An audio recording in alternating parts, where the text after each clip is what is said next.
I wonder why it's not showing up yet. I'm gonna wait a couple of seconds. You see, I usually pop up on my screen. Mm-hmm. Yeah, it's not showing up. Yes, I see that, ma'am. Thank you for being a boss of me. They be trying to boss me around. And I be trying to fight back, but it don't work. Oh, so there it is. Oh, yeah, you already on. Yeah. So watch what you say. All right. That hot mic. That hot mic. We don't want no hot mics, huh? Hey.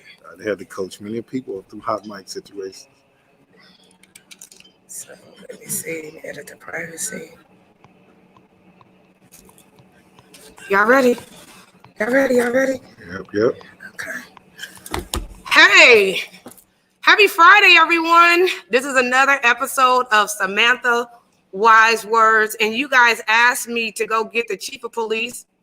And that's exactly what I did. I went and found the chief of police. And then I had to make sure that I had the emotional intelligence expert with me. And we had our civil rights attorney on here, Adante Pointer. But I believe he's having some internet challenges. So he's probably going to go in and out. Okay, so he's on there. So what I'm going to do is just do a brief introduction. I am Samantha Wise of Samantha Wise Words. And I can't tell you where we're going to be filmed at right now because I want to make sure that our police chief is safe. And nobody try to come here and mess with him because we're going to get y'all if y'all even try it. But I'm going to go ahead and let him introduce himself. And then we're going to go around and let our panelists introduce themselves. And then we're going to go straight into this podcast. We have a wonderful segment ready for you guys. I have all your questions. I have all your comments. And you're going to be able to interact with our panelists one-on-one. So, Chief, do you want to go ahead and introduce yourself? Yeah, sure. Le'Ronn Armstrong, Chief of Police for Oakland, California. Born and raised in Oakland, West Oakland. I always have to make sure I let everybody know I honor where I'm from. And you know, I'm a Climate's High graduate. So I've been with the police department for now 22 years, and I was promoted to Chief of Police about a month ago. So a month on the job, but many years in the community and working for the Oakland Police Department. And I know I said congratulations when you first walked in, so I'm going to say it online. Congratulations. This is not our first time meeting. This is actually our second time.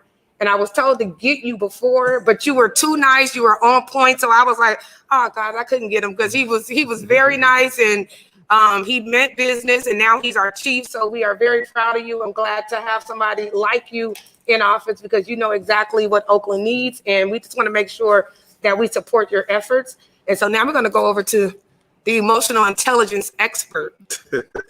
DB Bedford, your emotional intelligence expert. And I'm from Oakland, East Oakland. Oh. So I'm representing the East today with my man, you know, so I appreciate being on here, Sam, and I'm looking forward to the conversation, and I know it'll be inspiring for your audience to be able to talk to some things, so I'm excited to be here. Thanks for the opportunity. Thank you, DB. Okay, Mr. Civil Rights Attorney, you ready? I am. As I said earlier, born ready. Having me and inviting me on your platform. Happy to be here and happy to see that this topic and this conversation is taking place. My name is Adante Pointer. I'm born and raised in Oakland, just as the chief, and in fact, in West Oakland as well, just a couple of blocks away from McClymonds. This is a long time coming to have a native son or woman. Fortunately, here we have a native person to Oakland, assuming the department. And so congratulations, Chief. And I look forward to participating. So we got 2 East Oakland and 2 West Oakland, right? 2 East, 2 West, but we all from Oakland. We want what's best for Oakland. And all of us are natives of Oakland. So that means we got work to do to improve our city. And I think they always say the people at the table can make the change. The people that live in the city can actually make change. And so that's what we're going to try to see what we can do today to get this done. So, Chief, tell me why you wanted to be a police officer. Well, I know everybody knows my story that I never really wanted to be a police officer. I think growing up where I grew up started really in the bottoms, right, in West Oakland. And growing up, you didn't see police officers as positive people in your community. And so you just have this, you know, this idea once you face tragedy like I did with my own brother being murdered, you start to think about how can I be a part of safety in my own community. And the first thought is not necessarily be a police officer, but as I, grew up, I thought that, I could be someone that could change the way our community viewed police, what police look like in my community, but also the way in which people communicated with my community as police officers. Wanted to deal with the fear that people had, and wanted people to know that a police department should be there to protect people, make people feel safe. Right. And I knew that the people in my community didn't feel that, so that really led me to this moment, I think. Okay, so being that we've had these, it hasn't been so nice in Oakland. People don't trust the police. How are you going to reform a department or restructure the department so that we feel safe as citizens, or we feel it's okay to come to you guys to, to voice our concerns or to be heard or to let we feel unsafe? So one of the things I've emphasized since day one is that every interaction between the police and the community, it matters. How we treat people matters. Treating people with dignity and respect, that matters. Humanizing people, right? Seeing people as people that you are here to serve, that matters. And so trying to change the culture of the organization to be a culture that is of service.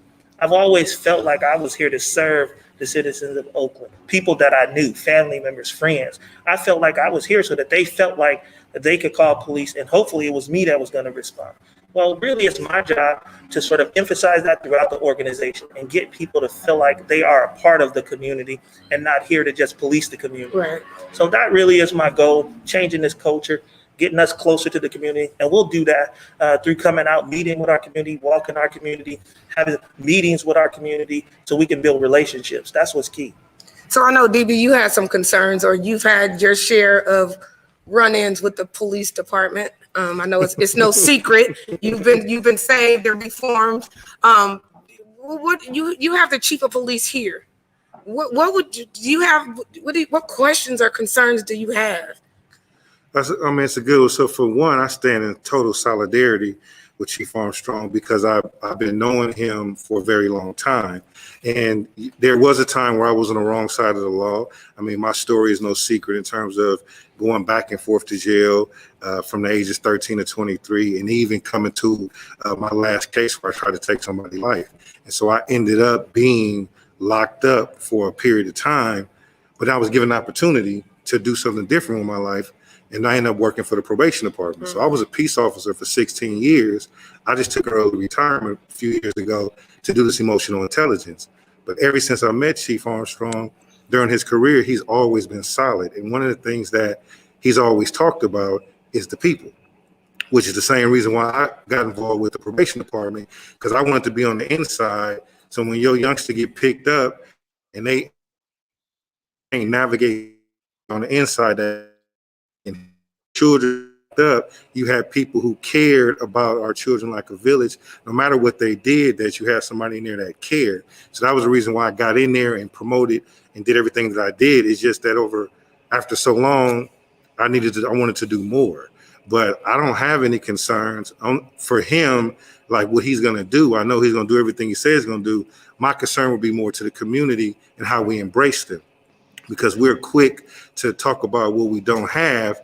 Well, now we have it. And, I prefer to see us rally around and support him instead of finding ways to pick at him. Right. What about this? What about that? We all know that was messed up before he got here, right? Let's try to get around him and encourage him and give him some space to breathe so he can do his thing instead of being the first ones to come and get at him. So I want to make sure that I stand in solidarity. So I want to be here, and anybody who respects and follows me to come into this situation with an open mind and give my man opportunity to do what I know that he's going to do, which is the right thing. So, Adante, I know you're going in and out. Can you still see us? He just went to the green. Yeah.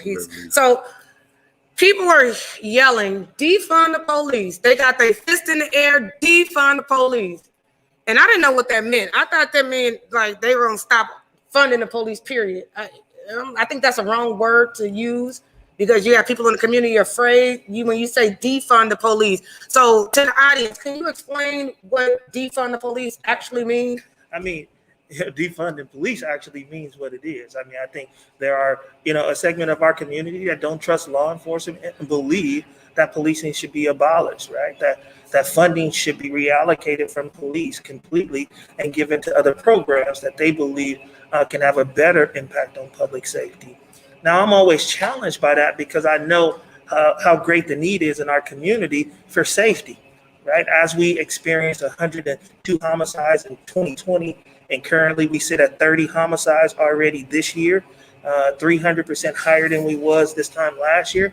It says that safety is a concern in our community.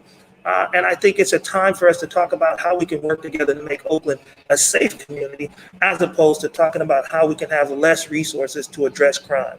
It's clear that we got people in our community that want to commit violent acts. The question is how can we help young people make different decisions? How can we help people who want to pick up guns and fire them in our community for any small thing, right? Be able to come up with different ways to deal with confrontation. And that's why my man DB, I think his work is so important because so many young men in this community don't understand how to handle problems without picking up a firearm and causing some tragic event to occur that's going to impact not only their lives, the lives of somebody else and somebody else's family. And so I think it's not, and for me, I mean, it's not or defund the police or, I think it's and. I think it's just we have to come together and figure out how we can save, particularly people that look like me. And so we got to figure out how we can save lives. So Adante, before you get taken off the screen again, I know you had some questions about the youth and how we were going to have the police and the youth and the police in the schools, how we're going to enact it. I know you wanted to go ahead and talk about that. Do you want to share about that a little bit? Well, sure. I mean, and I'll just kind of follow with the chief was saying in terms of defund the police and what that means and how and what that could look like. Or better yet, another way to think about it is how do we as a community use our resources in the best way possible to get the results that we're looking for? Because one of the sayings that we probably have all heard is that continuing to do the same thing, expecting a different result is a sign of insanity. And so one of the things that we have in our city is a tremendous amount of the budget is being sent over to the police department. A lot of that budget that is going to the police department is being spent on overtime, right? And so the question is, why are we sending the vast majority of our money to a department and then we're getting the results that we're getting 102 murders and 300% increase? We must do something different. And that means we have to think outside the box, get creative, and also fund programs and find opportunities to add to the idea of responding to violent crime. And so to me, when we look at, if you want to take schools for an example, having armed police officers, there on campus, some people will object to that. I wonder, is that really necessary? Is that where we should be spending that overtime money for an armed police presence? Or should it be in the hot spots where there really is gun violence taking place on a more regular basis? Should we have armed officers responding to non-violent situations and instead concentrate the armed response where there really is gunfire? And so, to me, I think we have to reimagine what our society looks like. And I know that's a scary thing for people because change is scary for those people who benefit from the current system. And it's also scary to those people who are unsure that you have a solution. But I know that there's other ways that we could better police our community because we've had times in Oakland where the violence hasn't been as high and the very same people were in Oakland. So that means that we have to go back, study what has worked, improve our policing, but also improve our community policing, i.e. policing ourselves and making sure that those people who are offending the public trust are taken care of. Because let me tell you, growing up in West Oakland, I was just afraid of the killer as anybody else would be if you lived in run into them at late night coming from the ATM or the store, because I could be a victim or your grandma could be a victim or your brother could be a victim. So crime is not a situation where it's exclusive to Black people or exclusive to the idea that it must be the whole community must be on lockdown like COVID in order for us to be safe. The idea is we have to be innovative and have enough courage within us to reimagine our world as we see it. And so thank you for that, Adante. I know the city of Oakland, the city council just approved a program called Macro. Is that Macro? The Mobile Assistance Community Responders of Oakland's program. What does that mean? And haven't this come across before? And how well did it do? Well, this is a new model that is essentially a non-police response to mental health crisis. So essentially, when somebody is having a mental health crisis or suffering from mental illness, instead of sending a police officer, you send a trained clinician and a paramedic to respond, and then provide them the support that they need without having an armed presence there. And I will say the police department and myself as the chief, I'm in full support of the deployment of a macro program. I believe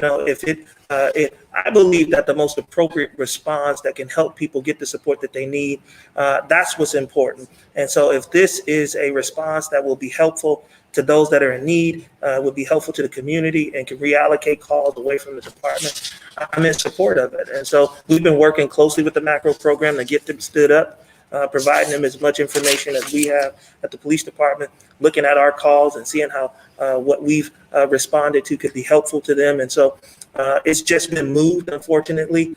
It's going to delay its implementation for a minute because it was moved back to the city, to the fire department for implementation, but it will be coming in the near future.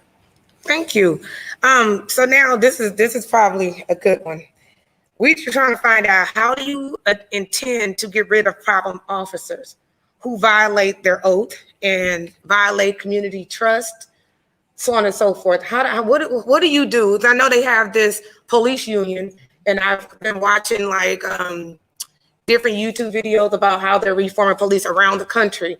And it's like this police union is really, really strong. And if I was to violate, an oath in Detroit or whatever, that doesn't stick with me. There's no way for you guys to track it. Is that the truth? Or so they can do something bad in Detroit and still get hired by OPD? Well, every department is different in how they recruit officers and how they go through background investigations. We do thorough investigations of any of our new hirees, and we want to ensure that nobody has been fired or had any past disciplinary actions taken against them. That is one of the disqualifiers for us at the Oakland Police Department. But I know that has been a challenge at other departments who don't have as strict of policies regarding who they hire. So we are not looking to hire any bad officers or any officers that have already been disciplined by other police departments. That would be something that we would not accept at the Oakland Police Department. And so it's not a true issue for us, but I know it has some concerns for people. I've heard it many times, but we don't have to worry about that in Oakland because I'm not hiring anybody that's been fired by anybody else. That's what I'm talking about, the full background. Because I know growing up, I was a girl. And so I would say, even being a girl, being associated with people that did stuff, I was sometimes victimized by police. Like, you ain't supposed to be here. I'm going to take your baby just because you in this particular area. And people really, don't trust the police. But I can say when I was growing up, we had community policing. So we had, Officer Grubinski, he died in Oakland Hills fire. He was a beat officer in my area, and he would know everybody in the area. He knew my grandfather, and if I was doing wrong, he would pull up in front of the house. Mr. Dennis, your granddaughter's doing X, Y, Z, or she's hanging out with the wrong group of people. Check it. But we don't have that anymore. And I think, Dee, don't you think that's important that they kind of know? So just say, for instance, if I would say JoJo was a kid that grew up taking medicine, so we all knew in the community that he had mental issues. And then you have a police that's not familiar with the community, they would think it's something else. And I think that's where, something bad would happen because they're going to think that he's attacking them or coming at them. What do you think? How can we get our officers out of the cars, into the community, in the schools? Is there something that we can do or that you would allow them to do? Yeah, we encourage our officers to, when they have time, to get out the cars and interact with our community. I think it's a two-way street, though, too, right? I think it's as I push our officers to be more open to meeting and talking with our community, I just ask our community, sort of to DP's point, like, give us a chance, right? Give me a chance to change the culture. Give me a chance to push officers to be different. Give me a chance to show officers that people in this community want you to be better, but they want you to treat them fairly. They want you to follow the Constitution and be lawful when you deal with them. They want you to respect them. right? So all of the things that everybody wants, just when they have any interaction with one person, they want that respect and that dignity. And so if I can get my officers to behave in that way, and if you don't, you're gonna have a problem. And so if they're behaving correctly, I just hope that community is open to developing that relationship with them, because that's how we change, right? I think Adante said it earlier, right? If we keep disliking each other, one side, the community on one side, police on one side, we don't fix the problem. So I hope that we can start the healing process is really what it's about. Amen. Mr. DB, I'm reverting to you. I mean, for somebody who's played both sides in terms of growing up, you know, doing what I was doing and then being on the other side, I only could think about me and the folks in my age group that are on the other side now. I know that things started to change for me in my interaction with law enforcement when I started to change, right? When I started to, my attitude became different, my perspective became different, and I no longer antagonize them, you know, when you come into a contact, what you sweating me for, what you doing this, what you doing that. And it's like, it really happened one time. This is before I got off the streets. We used to stand over there on 98th and Eads, you know, all day, every day. Get there like 6 a.m, get your red hot burrito, half pint of Hennessy, right? And post up, right? Probably more than you know us. what I'm saying? The store ain't there no more, so nobody get on the comments talking crazy, right? But that's how we used to be, right? And I remember this officer, right, pulled up and he was like, man, you know what y'all doing out here? And we did the traditional, man, y'all always sweating us, this or whatever. And he was like, listen, man. He was like, when I got on shift, y'all was standing right here. And when I getting off, y'all standing right here. Man, normal people don't stand in front of a liquor store for 12 hours a day.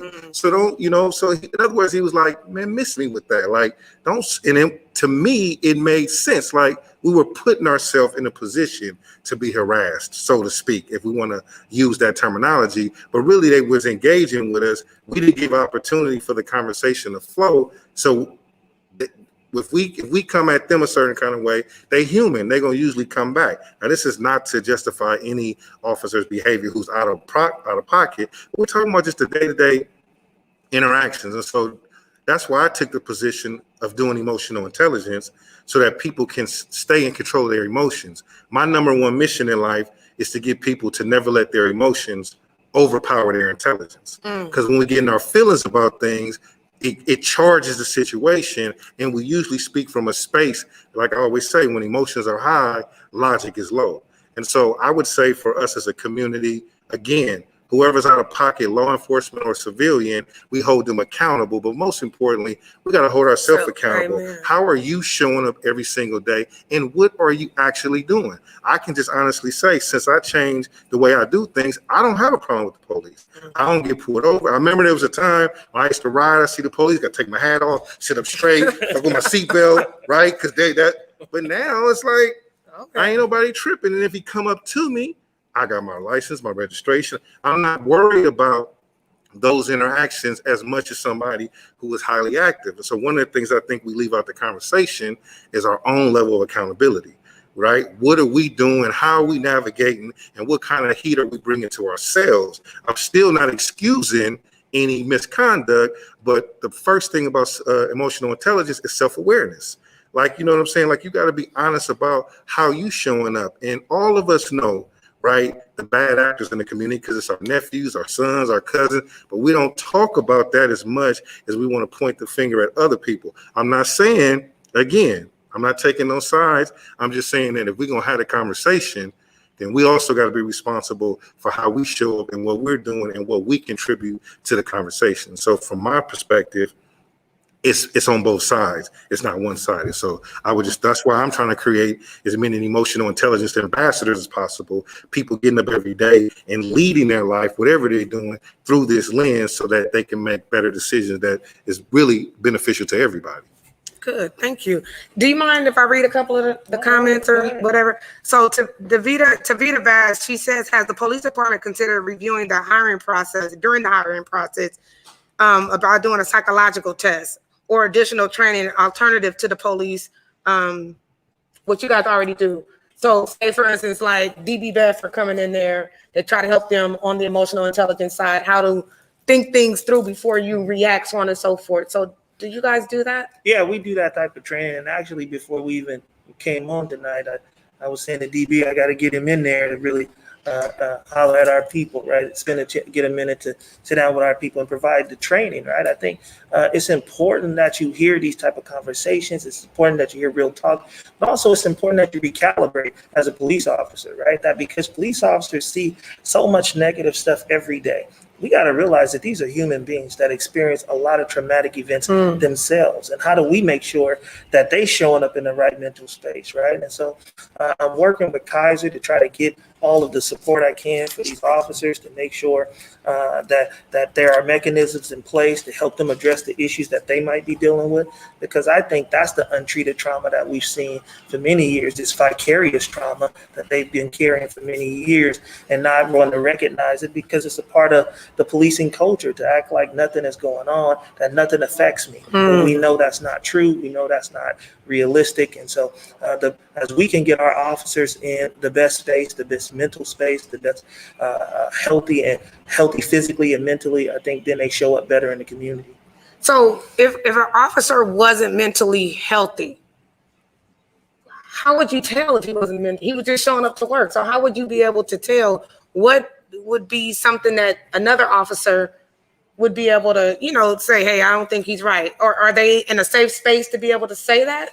Yeah, they're in a safe space, but we ask their co-workers, other officers that might see behavior that they think we should look at. We ask their supervisors who are right there every day with them that monitors their behavior every day. And if they see something that's off or, there appears to be a need for some type of support, that we offer that. We make that available to them. And we're constantly assessing their performance to make sure they're doing things in line with policy. And so it's an ongoing thing. But I think, we all have to get comfortable with this new era of saying, hey, it's okay to talk to somebody. Don't make you crazy to have a conversation with somebody. It doesn't mean anything is wrong with you because you say that something affected me last night, right. Something I saw, something I experienced. And so we encourage that. Because what happens is when you don't have those conversations, it comes out on the next person that you come into contact with. Exactly. And that's how we have bad interactions. Exactly. So speaking of bad interaction, Adante, this is where you come in at.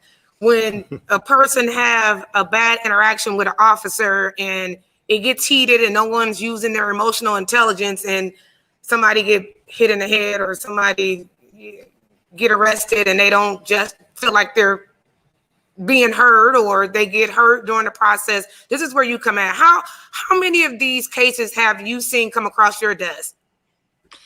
Unfortunately, I've seen far more than I can actually keep count of people who have been victimized, brutalized, or who's had their loved ones killed, whether it's been by asphyxiated like Eric Garner or Roy Nelson, or shot and killed like Joshua Pollock or any other, unfortunately, Demarie Hogg and people like that in our community. So, but what I will say, and I'm happy to say, is that I see less of those cases come across my desk from OPD than when I first started. I started practicing law going on 16 years ago in Oakland. Okay, so and at that time, I have to say, Oakland OPD was the highest rate of police departments that I was seeing in terms of cases and getting calls from people. That has changed. And unfortunately, I think some of that trend is high incarceration, because as we all know, many of the people who used to live in Oakland no longer live in Oakland, because they're either incarcerated for long periods of time because of the policing, or the demographic shift of people from the East Bay out into the Stocktons, the Tracys, the Vallejos, the Sacramentos, the Merceds, and things like that. With all that being said, to give OPD its props is that, they're doing things, being forced to do things, I should say, through a protective agreement, a settlement agreement that makes them have to collect the data. And so when you collect the data, and all of us should understand this and appreciate this, given we live in Silicon Valley and in the age of Google and all these different things, that data is key, right? And so when you start tracking officers and seeing who is actually being accused of illegally searching people's cars, using force when it's not necessary, firing guns, pulling out their gun on a moment's notice, just in the course of doing a regular traffic stop, and not because somebody did something crazy or presented a threat. Those are the officers that need to be targeted. Unfortunately, going back to what you said earlier about officers being able to leave the police department and go somewhere else, I don't see that happening in Oakland in terms of officers who are problematic coming to OPD, because there's scrutiny at OPD, right? We have an independent monitor. We have a Citizens Police Review Board. We have things or the Police Review Commission. We have things in place that are independent of the bad apples looking in and evaluating those bad apples. But what we do see are people who were under scrutiny in Oakland previously, under the old regimes, under the older chiefs, under the older administrations, under the older mayors. They left and went to other places, and they're continuing their reign of terror. I consider that just like talking about the Catholic priests who used to transfer around and continue to abuse people, and people wouldn't know. So, I think that what we have to do in terms of the city of Oakland is we have to continue to press our foot on the gas, speeding toward equal and constitutional policing by weeding out the bad officers and correcting the policies that allow them to exist. And it's really, as the chief said, and I'm sorry, I don't want to keep going on, but I'll just finish with this. No, it's good. It's good. We sitting over here wide listening. When DB was talking about, the dynamics as well as the chief, we have to move from the hunter versus the hunted. Okay, because I was that young person driving around, and I wasn't even so young. I would keep it 100 with everybody here. But if your registration ain't up to par, your driver's license got some issues going on. When you're driving, at least I'm gonna tell you, as a black man and as a black young man, I was in a constant state of high anxiety every time I saw a police officer, because I knew the likelihood of me getting pulled over, and when I got pulled over, I was gonna get Like he's freezing. Well, okay. There you go. All right, thank you. Sorry about that. A call came in. But that's okay. I knew that when I got pulled over, if I had anything wrong, I was going to get the maximum penalty. I wasn't getting hey man, go get this fixed and I'll see you later. This was a. He's going in and out. Yeah, somebody call him. Somebody, you talking. You showed. It's John Burris calling. John Burris on the line. So we can't hear you too much. So now we're gonna talk about these murders in Oakland. You said that it's only we're in month 3? Yes. And we had 100 that was last year. 102 last year. 102 last year. And so where are we at right now? 30. 30? Mm-hmm. So that means we may surpass if we don't get a hold of it. Yes, ma'am. How many police officers do we have altogether to cover the whole city? We have a total of 718. 718 officers. Yes. And that just, on the streets. How many of? You're talking on the streets during a given shift. I want to give you a full number, okay. Right? It's the illusion that helps. Okay. But it's less than 50 during any given shift. We have 3 shifts a day, and it's less than 50 patrolling the entire city of Oakland on any given shift. We are the smallest police department in the country for a city this size. Yeah. And with this level of violent crime. And so, it's a challenge, not having enough resources to address the issues that you're addressing. The shooting is real. Our shootings are up 130% or something like that for the year. So we are seeing behavior in our community that needs to be addressed. And the difficulty is, how do you address it when you don't have enough resources? And so that's why, we have these conversations about, our reality versus sort of what's aspirational, right? What we would like to see. I think we all would like to live in a community where we didn't need police officers. Mm-hmm. We would all like to live in a community where we didn't have to fear being shot or being robbed, or women not feeling comfortable walking from their homes to their cars, right? But we're not there today. And so we just have to, I think sometimes we lose touch with aspirations as opposed to the current reality. Is that last night we had a crime spree that went across the city, where one young man, robbed 8 people in one night, right? Armed, and fired at them multiple times. And so these are the challenges that we face that says that, I am completely for having a society where we don't need police, right? That also means that we free of crime too, Right. But I'm also a realist in the idea that there are other people in our community that don't believe that, right? That have not reached a place where they believe in safety like we do. And so currently, that is our challenge. How do we be focused on those individuals? How do we do everything we can to try to make people in this community safe? My mother still lives in West Oakland. And so when my mother tell me that, hey, I can't even come out at night, she would never come outside at night, it says to me that there's work that needs to be done in the community. And I'm not saying that we can arrest our way out of this problem. You don't need to arrest everybody. What we need to do is figure out how we can get people to make different decisions with their lives, right?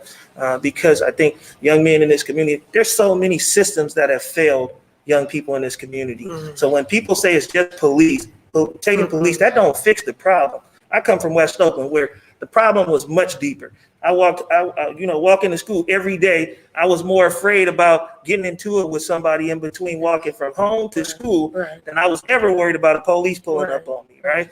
And that's our reality. But how do we change that dynamic in our community so that people do feel safe, so that young people do feel safe and they don't have to attach themselves to a violent group or gang? How do we get them to say, I don't want to be involved in this type of activity? And so that's the challenge for all of us, right? That's the reality of what conversation we have to have as a community about how can we help make our young people safe so that they don't have to take these other options. Well, that's important. And I'm so glad that you were able to say about your mom, he lives here and your family's still here, because that's going to hold you accountable for making sure mama got to be safe. And if mama don't feel safe, my mama don't, my grandmother wouldn't feel safe, so on and so forth. That actually makes me feel better about the situation. I didn't know about your parents still being here and living in West Oakland. That says a lot about you and your commitment to the community. And when you mentioned about the kids walking to school, so how do you feel about the OK program? About you want them to feel safe, but you also want them to have an outlet. Yeah. A lot of times their home life is the one that causes them to go out and do things that they're not supposed to be doing. And those programs like that keep them from doing it. And they also see you guys as presence, not as someone coming to arrest them, but someone to educate them, to show them that they care. Sometimes a man may not be present in the home. And so they may look at the officer like, I aspire to be like this person. And if these people are not in our communities, how can they feel, equally safe or want to have to look up to a police? Because a lot of times they'll take on a negative narrative. What they see on TV or, with the protest that, with the knee on the neck, so on and so forth. How can we make them feel safe without these programming or without you guys coming in there? Well, I mean, the OK program is a great program, a program that I have tremendous respect for, tremendous support for. I've actually been able to secure $500,000 in the last 2 weeks from the Alameda County Probation Department. Thanks to Chief Wendy Steele, who her and I worked together so that she can leverage $500,000 to support the program. I think you are exactly right. We have to find positive outlets for young people, positive role models for young people. The one thing that's really unique about the OK program is the actual men that come and volunteer, right? Those men that volunteer their time to come in with these young brothers, be role models to them, be mentors to them. That is key, right? Seeing positive Black men, to be quite honest, right? Seeing men that care about them, men that say to them that, hey, I know it's going to be tough, but believe me, you can make it, right? That support is just critical. And I've seen some of those young men that have made it to college and some of those young men that are doing so well. You could see the value of the program. And so that's why I've been working hard to get additional funding for it and working closely with the 100 Black men who's now taking on a key role in the OK program. So it's just everybody trying to wrap their arms around young brothers to see if we can do our best to help them, be alive and free is what I always say. Amen. So congrats on getting that $500,000 for the program. That's very much appreciated. And I know, DB, did they have any programs like that when you were around? I know you were in the probation department. Yeah, I mean, I think that there's always programs available. I just feel like, if we're going to keep it real, like there's a gap, there's a part that we're not talking about, because we all got cousins, nephews, like we know who is active out here. I got family members that it's hard to get a handle on them, right? So it's like we struggle a little bit to get a handle on our own family, then we want to pass it off to somebody else and say, y'all fix it. So we got to, and I'm not going to pivot from that. Like, we got to spend more time looking in the mirror instead of outside the window, because we need to find that gap where we all got people that we know that's in our families, or we know that's part of the problem, but we not addressing that. And a lot of times we put our hands up because they've been too much for us. So they like wild cards out here, and we not, and this is not to, give anybody any excuse, but I think we also got to own that. And I know personally, because I got family that I need to try to get a handle on, because they be wilding, right? And it's like, and I know it's a lot of people on this live that won't admit it, but it's the truth. So we also got to take that into consideration and figure out how we get resources for the people that's directly connected to them, right? Now, I know one of the things I feel like we got to work on is changing our belief system, like what we believe about ourselves, what we believe about the community, what we believe about the police, because everybody that I know who made it out the streets changed the way they looked at themselves.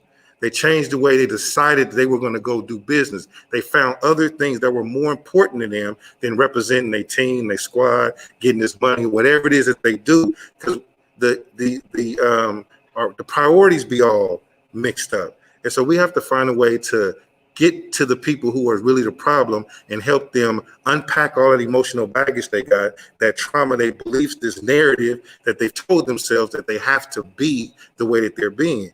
All of the OGs, we only got to be in OGs because we shift the way that we were thinking, right? I could be 48 years old acting a fool, right? Because I know other 40-year-olds that still acting a fool. So it's really about, but I started to look at myself differently, and I decided I had more value than just being in Brookfield, where I come from, or being on the corner, or being the guy who did whatever. After a while, it gets old. So those that are active, they're putting a high value that makes them feel like they're somebody, right? That makes them feel valuable in whatever way. And we, as their family members or close friends, have to be more intentional, right? The law of intentionality. We got to be intentional about what we're doing to neutralize that. But a lot of folks, and including myself, right, we get to a point where we throw our hands up. So then they're like wild cards out here, and then we want the teachers to fix it, the police to fix it, the social workers to fix it. They can support it, but it's a collective, you know what I'm saying, thing. So the reason why we keep spinning our wheels, because everybody's pointing at who needs to fix it, right? But you know what I mean? It's like it's hard to see the picture when you sit inside the frame. Like a lot of times, like we are the problem, but we won't own it. That's why emotional intelligence is so important, because it teaches you self-awareness, and it teaches you responsibility about what you do and what you bring to the situation, right? And you influence others to start there, and everything else builds from there. So I'm just saying that there are gaps in the conversation that we can't, if we're going to have the conversation, let's have the entire conversation, and then start playing chess and start figuring out how to make the next move our best move. But again, like at the beginning of it, I said, we got to Adante talked about reimagining. We got to reimagine how we just view each other. You know what I'm saying? I was talking off camera about, my man, he's the chief now, but it's going to be so many people who are going to be taking shots at him, right? Carrying on old beliefs, right? And ain't giving them an opportunity to reset the tone, And so we just got to fall back a little bit and try to have a better view of how we're doing things and pay attention to what's really happening, and not living in this kind of make-believe world like somebody else can fix our community. We got to fix it from within. Okay, you said a whole lot. So you're saying basically get out the box, look at the reality, and fix it. We have to do it ourselves. So, but my concern is like the kids. So when the parent starts with us. When the parent chooses not to do everything you just said, you still got little John. He confused. He got the teacher telling him one thing. He see the lifestyle that the parents are leading, and then nobody's correcting little John. So we kind of leaving little John out there by himself.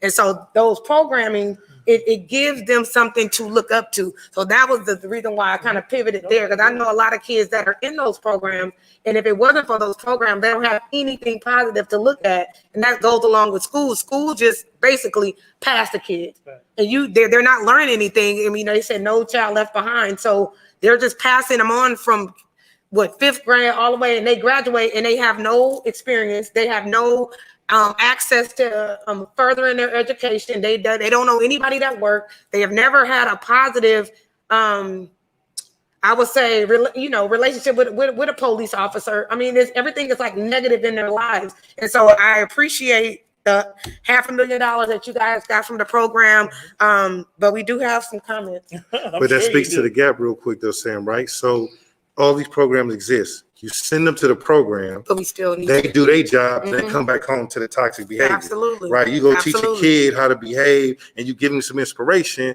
and he come back to the household and auntie told me I don't want to hear that. She better sit down somewhere, go do X, Y, and Z. Right? So when I worked at an agency called Youth Alive, I was a crisis intervention specialist years ago.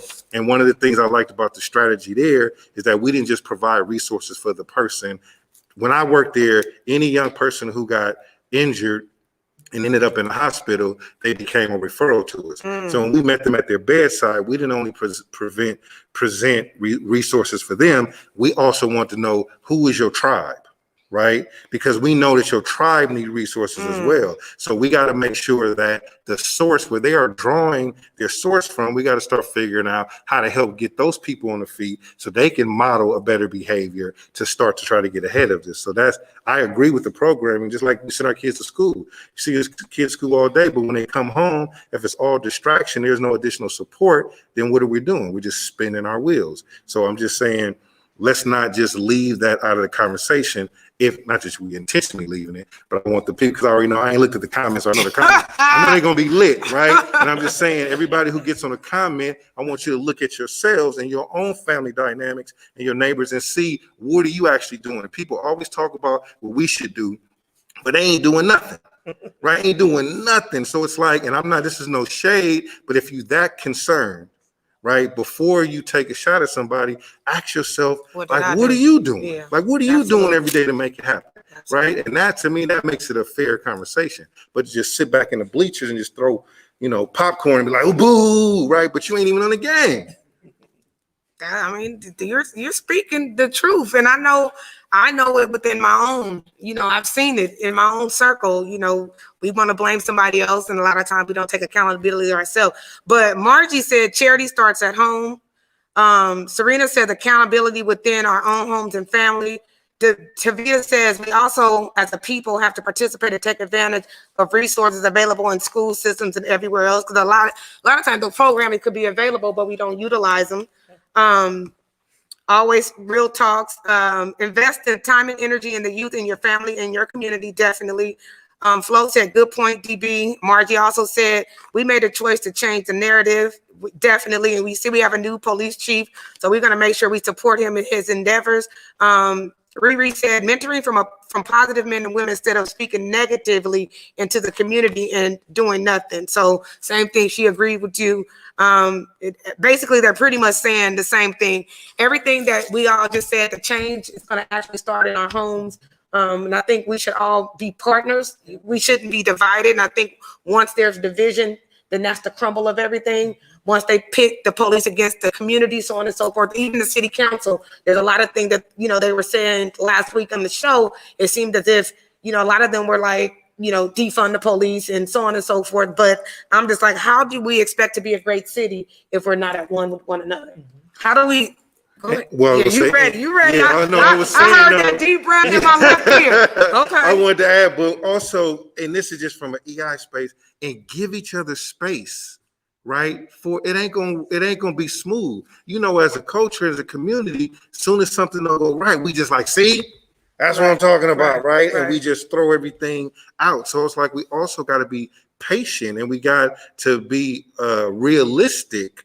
That, if it took all these years for us to get us here, this stuff ain't going to change in the next 12 months, right? So if we care about, people always throwing around this generational wealth and generational this. If you really care about your generation, we start now, right? And we start unloading all the information and experience that we have and collectively putting it together, bringing our tribes together everywhere we can to influence those that are out of pocket, right? Influence those that need the extra guidance. The reason why I write books, the reason why I do what I do is because I want to make sure that I leave a legacy behind of information and strategies for people to get themselves right in those troubling times. Everything is smooth when it's all good.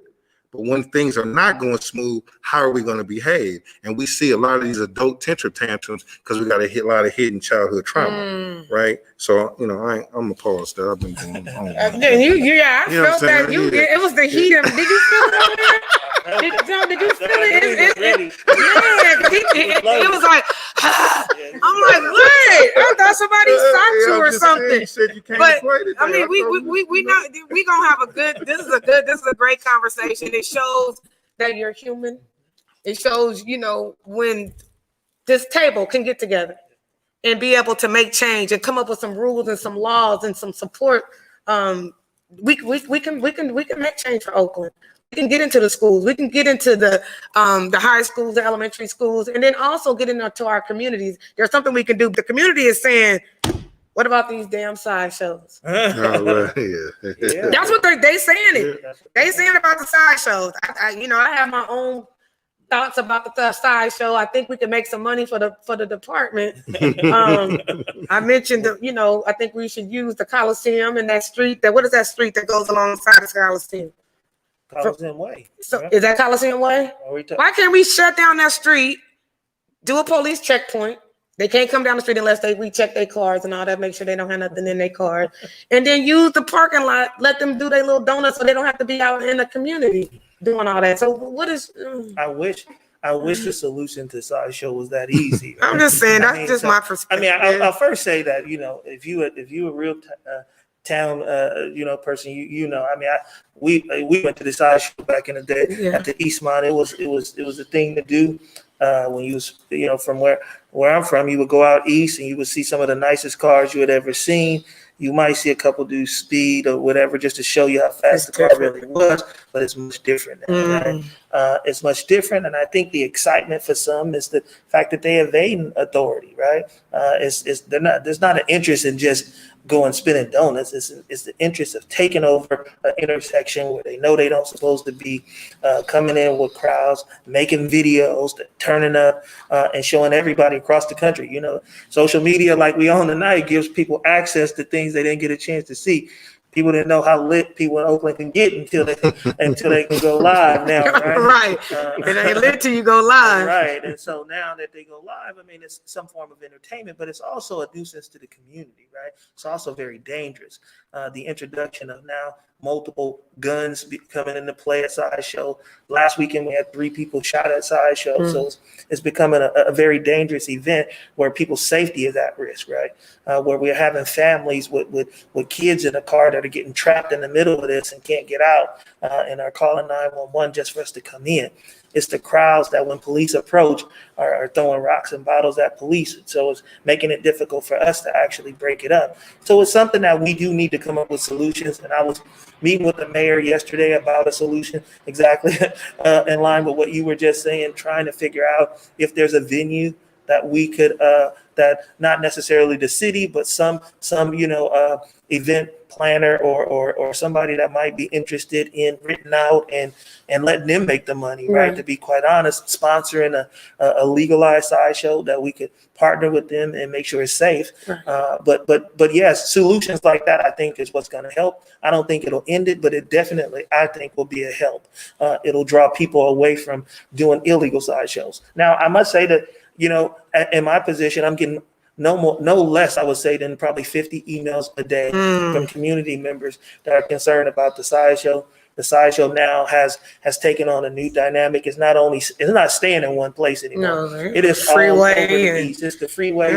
It's in the hills. It's on Skyline. So the people on Skyline. You got 49 emails from the people on Skyline. You got the 49 of them emails came from. You got email. We ain't finna email you. I know. I can hear it at my house. I'm like, it's happening. It's going down. Yeah. And so it's just, it's figuring out how we as a community can come together and say we support young people having a good time, and understand that there's not much to do in this pandemic, but really recognize we need to do it in a safe way. We need to respect other people's, community. We need to understand that our elderly, our seniors are sending me emails saying that they can't sleep at night because all they hear is cars racing and spinning donuts. And so we just have to be, I think, care about one another. I often say, Oakland is a city that loves Oakland, right? Everybody from Oakland loves Oakland, but the question is do we love each other enough to respect each other? And that's what it is. And so if we care about each other and we care about our city, I would hope that we all understand, like, hey, man, let's not do things that hurt people, right? And so I often tell people in these spaces that the problem with Oakland is that we don't deal with trauma well, right? Hurt people. And it's generational hurt and pain that continues to impact us across the board. And so we just have to begin to heal each other and recognize that and say that we're not going to do things that cause people such heartache. These are difficult times for everybody, but when you take over communities in this way and when you make people even more scared to come out their homes, I think it's something that we all need to address and say we're just not okay with it. This is not the sideshow we signed. We started years ago. This is something different. It's actually scary. I know there was a sideshow on MacArthur and High Street, and I found out about it the next morning when I saw all the residue in the streets, and it's like, okay, but the police officer is stationed at Walgreens. I know he's at Walgreens. So are they not able to do anything because I guess they will be outnumbered? Mm-hmm. So do they just kind of wait and let it subside? You don't put the helicopters up, and are we trying to actually get those people? Are we, like, I know we have cameras. Do we actually take those cameras, review them, and then go get those people? Can we enact harsher penalties for people that participate in the sideshow? Yeah. Like take the whole car instead of taking it for 2 weeks, take it forever, ever? So that's one of the things we've been doing. That's one of our strategies is if we can record the car, get it on camera, we'll write a warrant for it and go back and pick that car up, tow it, keep it for 30 days. What we're seeing is that the vast majority of people coming to do sideshow is actually not even Oakland people. Well, we know that. Right? We know they're coming from as far as Stockton and Merced, all over Sacramento, Vallejo, other places that they're coming into Oakland and causing all of these problems and going back home. But one thing I want to be clear about is that we are going to have the helicopter up this weekend. We are going to have cameras out. Y'all hear that? And as many cars as we can get on camera, we'll be writing warrants and towing those cars. And for those that have been to the sideshow for the last couple of months, several of them have seen us drive up to their houses in Stockton with a tow truck. And we're going to see a lot of that next weekend if we see people coming through. So y'all need to go live with that. Go live. Let them see. You was live on, doing the donut. Go live picking that car. Mary Bell says we have report fatigue. We are exhausted and tired of calling with no response. And someone told me, like, I guess Brandy Park, the older lady, she said she hasn't seen the police in like 6-8 months. Is that true? Well, I mean, this is the conversation we got to have, right? Like, as people talk about defunding and wanting to reallocate, the reality is that we're taking in nearly 2,000 calls a day from community members who have emergencies. We don't have the resources to respond to those calls in a timely manner. So when people say cut the budget, that's okay. We just have less police officers. And that means if your loved one or somebody that you cared about has an emergency, there just isn't anybody available to respond. Now, some people will say, Chief, you're trying to give you a scare tactic. No, I'm not. I'm just telling you what the math say. Right. The math say that if I got 35 cars on the streets and they got 1,500 calls, we're not going to make it to all 1,500 calls. Yeah, that's just not going to happen. Right. So I'm just saying we can do common math and say we can figure out how what's the right size for the police department. But I also think we have to understand the impact. Every cut is a service impact. And so it's just something that we can't do. And I think we as a community have to figure out what we could do without when it comes to public safety. Okay, thank you. Adante, you have a question. Can you hear me okay? I can't hear him. Oh, man, I can't hear you. Is he muted? Oh. He might have muted himself. So there is a question for you in the email strand.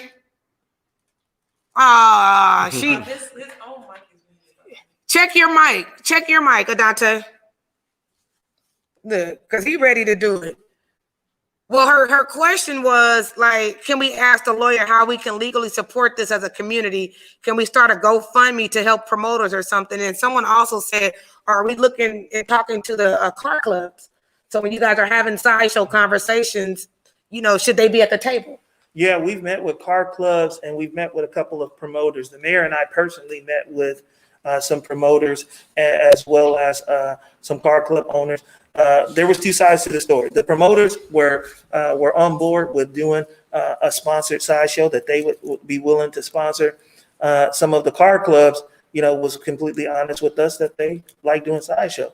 And that they're going to continue to engage in sideshow. And so I think there's a mix, there's a mixed bag. I mean, I think, but like I said, another option is always, I think, important. I think, it's a mixture of those that want to do illegal sideshow versus legalized sideshow. And so hopefully legalized sideshow becomes the move. If you make it fun enough, if you make it entertaining, if you make it a place where people want to go and kick it and hang out, you will attract those that because if the illegal sideshow is not fun anymore, the most fun is at the legalized sideshow. Mm-hmm. I think you'll see things change. So make it lit. Okay, you ready? Yeah, I had to leave and come back in, so I'm back. Welcome back. Back like you never left. Right. The whole time though, and I truly, man, this is a great conversation because it's not just generalities and people talking over the top, but really talking to the issues and the solutions. Because frankly, in our community, the community's being defunded for generations. And so taking resources has been taken away over police and everything else. And so we don't have that generational stability of structure, anymore like we once did. And so although we have sideshows and those are issues, I think the sideshows just attract the larger, broader issues that our city has. One of the things that I marveled about as I grew up and started to travel and leave Oakland was I could go party and have a good time in other cities and didn't feel like the police were antagonistic to the partier or to the club goer when we were leaving or coming.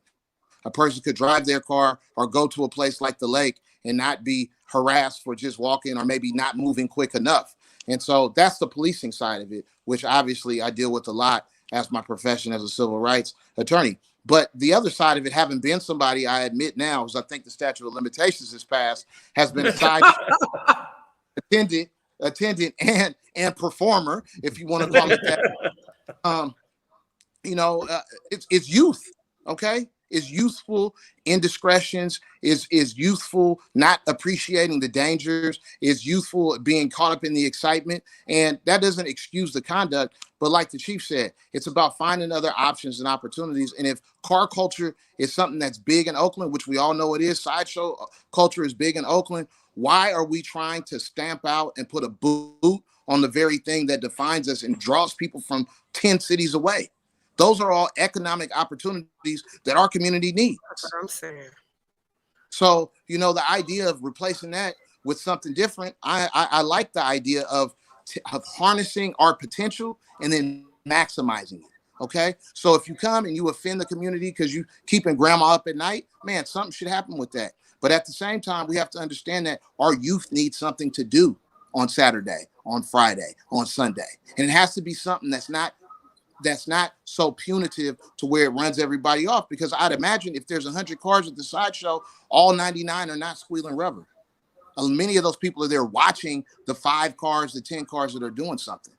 So when the police come, are they targeting the driver, or is it just a sweep because they're not able to differentiate, or they are unwilling to differentiate from the person who's merely watching versus the person who is really posing a danger to the community? And that's a big thing, I think, culturally wise with the city of Oakland. And I'll just finish with this because I heard this issue brought up earlier, and I want to be clear, at least from my perspective.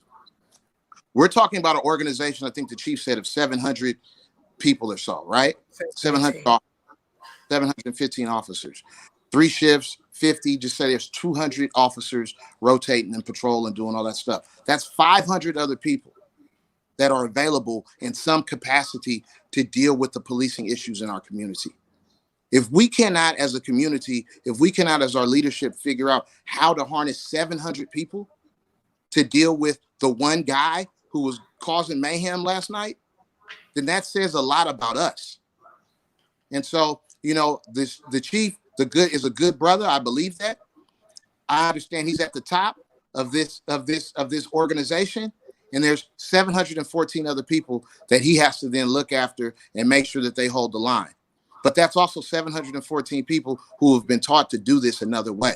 So it's going to take time for the chief to bring some type of change to the police department. And as DB was saying, we have to give them that space. But at the same time, so critical, we need that change yesterday. So, fuck chief. Hurry up and wait. Hey, I hear it every day. Every day they tell me that they need it now, man. Right, they don't want to wait for it. Well, we have a couple of other questions. A question was, how can OPD become more intelligent in mental health and policing the people of color? I think there's a couple things that we've really been working hard on. I think people consider us to be at the forefront of both of those things, right? So first thing is that the vast majority of our officers are trained in crisis intervention. So essentially, they've received additional training on how to deal with people that are suffering from mental health challenges. We're proud of that. We actually are the leading agency in Northern California for that, and we train other departments on how to deal with people who are suffering from a mental health crisis. We also have multiple partnerships with the county mental health department, right? So we actually have mental health therapists out in our community, ride with police officers. We also have teams of mental health therapists in our community that can respond to calls without police. So Oakland is a very unique city and position to handle mental health in a better way than any other police department in the local Bay Area. We got a pretty strong mental health program. With the addition of the macro, that's going to make us even stronger. And so I think we are well positioned right now when it comes to how we deal with those who have mental health challenges in the city of Oakland. I think the second question is, how are we policing differently in the city of Oakland, particularly when it comes to people of color? When I started, I took over a program that centered around stop data, basically who we stop. Took over about 4 years. Started this new thing called intelligence-led policing, where we're more focused in our enforcement efforts. Since starting that program 4 years ago, if you look at our data on our website, you'll see that our stops has went down over 60% in the last 4 years. That really is something that's intentional. It is really examining our officers' actions and holding people accountable. We want to be focused on those involved in crime and not messing with people who are not involved in crime. So we're one of the few cities that actually have deprioritized stopping people for low-level offenses. I think DB know when we was young, if you had a tree on your rearview mirror, you was getting stopped, right? If you had, if one tail light was even half cracked, you was getting stopped, right? So we have deprioritized those low-level offenses that officers used to use in the past to be able to make stops and search people and go into this investigative stop process. So now our officers no longer are allowed to be engaged in that type of activity. So I'm trying to put in, strategies and directives that intervene in those places where we see bias exists, right? And so as we can be more focused, I think we touch less African-American people. We can become a police department that I think people will respect because of the way we do policing. And all while we do it differently, we've still been able to arrest a lot of people responsible for violent crime in our city. So really, we're saying as a department, I believe, is that you can do both. You can stop less people. You cannot make people feel like they're being harassed by the police, but you can also still impact violent crime. So I'm just gonna say, amen. We got two things. I know I'm getting y'all don't see Mr. Chambers over here. He's telling me time to wrap it up. But I do have homelessness equals lawlessness, and then the dumping. yes. Homelessness equals lawlessness, which includes dumping, because they're saying that the homeless people, they just running amok, and people are coming here from other cities planting because we don't have the officers to kind of police them as well. So they're out, making me scared to go to the gas station. They're hanging out at Home Depot. I don't want to go get no flashlights or anything like that. I mean, it's just a scary place. And it's nothing against homeless people, but they are a part of what's going on in Oakland. Right. And they come from other places. So homelessness equals lawlessness, and then illegal dumping. So I would say first, it's not illegal to be homeless, right? Right. And so we don't want to criminalize an economic or social problem, right? So I don't believe that police are the first response to issues around people's shelter, right? And so, if people are engaged in criminal activity, that's a whole different conversation. But I've been very clear at the city level that I don't want to be involved in criminalizing homelessness. But I do think that there becomes a point where if the city as a whole decides that some park or something has been taken over by a homeless encampment and the city decides legally that they have the standing to be able to clear that park of people, we're going to be there to support them. And that doesn't mean enforcement. That doesn't mean people are going to go to jail. But what that means is that, we have to follow rules, right? I mean, we have to follow laws that are put in place, right, to make sure that everybody can have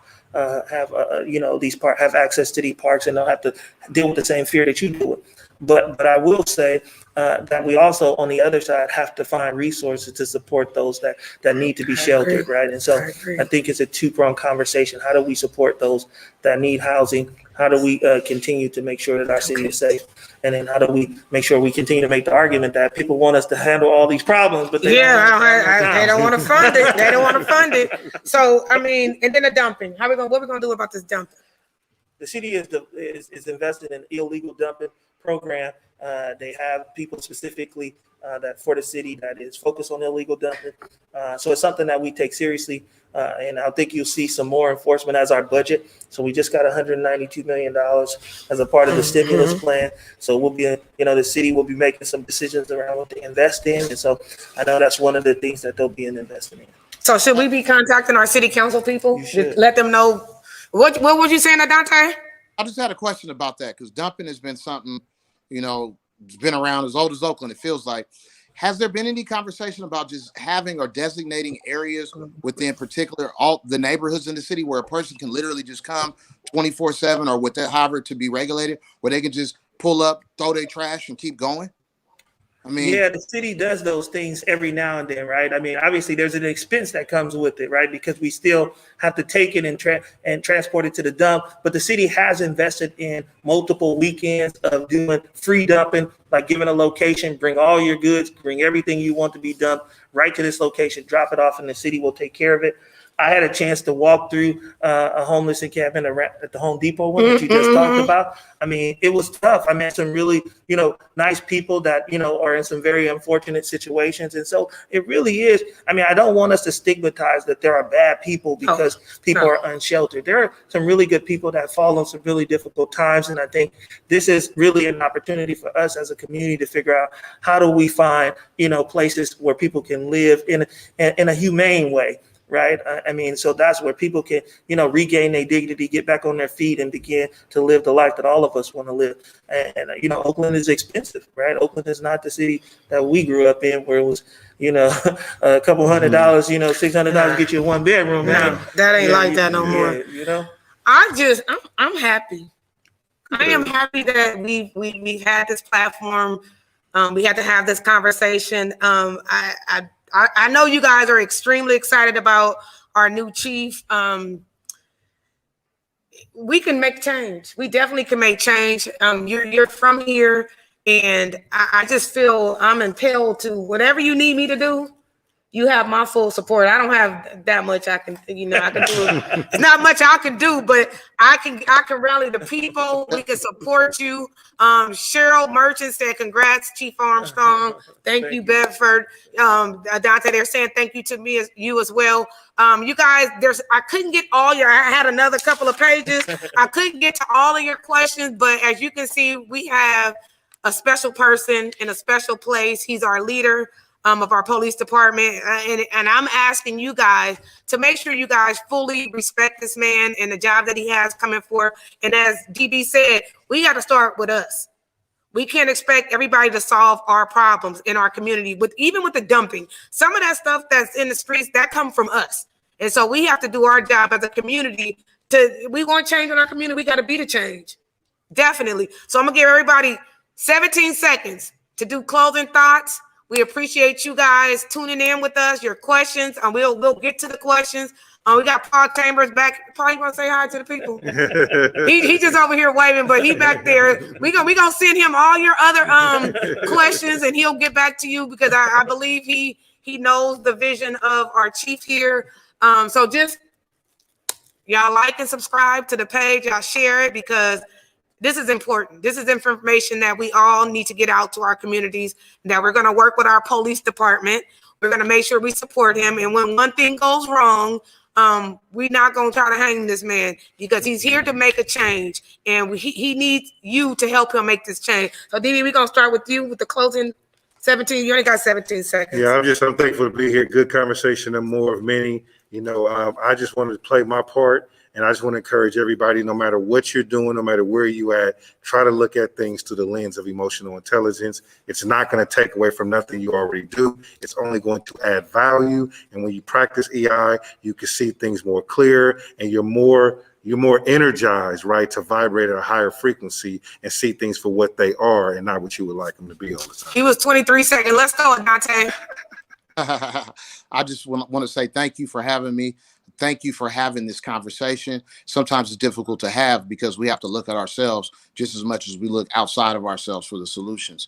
So best of luck to the chief moving forward. You have our safety, our future, and our in your hand. I know you hold them tightly and get us across the finish line. And, look forward to working with you. And I hope I do not see any of your officers in court, because if I do, Hey, Adante, we see that Fendi jacket you got on over there too. We see that black Fendi jacket you popping over there. Don't mind me. So, go ahead, Chief Armstrong. So just again, delighted to be here. Thank you for having me. I think we met years ago, and you said you wouldn't forget about me. And Never. And here I am in this moment. So just know that every day I come in, I lead with my heart. I lead with passion. I got a passion for Oakland, got a passion for the safety of Oakland. So just know, even in the times of mistakes, my heart is in the right place. And I think if we can work together collectively, not one man can fix everything, but I think unity between all of us, uniting the community and the department under my leadership, I hope that we see a different day for Oakland. I believe you. I trust you. And I'm going to partner with you. And I usually give the ladies, the people that I usually be ladies that come, but I usually give them flowers. But I was like, what am I gonna get them in? So Adante, I'm gonna hold yours till you come. Until I see you. But I did get them a cupcake. I got DB a gluten-free one. I know he doesn't. You gluten-free? No, I'm not gluten-free. Okay, well here I got you the right one. So we want to say thank you. I'm gonna save it. I got it. Look. Let me show you. I didn't forget about you. Look. Okay. I got you. I was saying, give me the one with all the sugar and all the. Okay, so we got you. So, guys, we love and appreciate you guys for tuning in. Next week, we got Church Hurt. Like and subscribe to this page. Make sure you share it. And you guys, make sure you guys support our chief and the changes that's going to be happening in our community. So, we love and appreciate y'all. And have a good Friday night. All right, good stuff.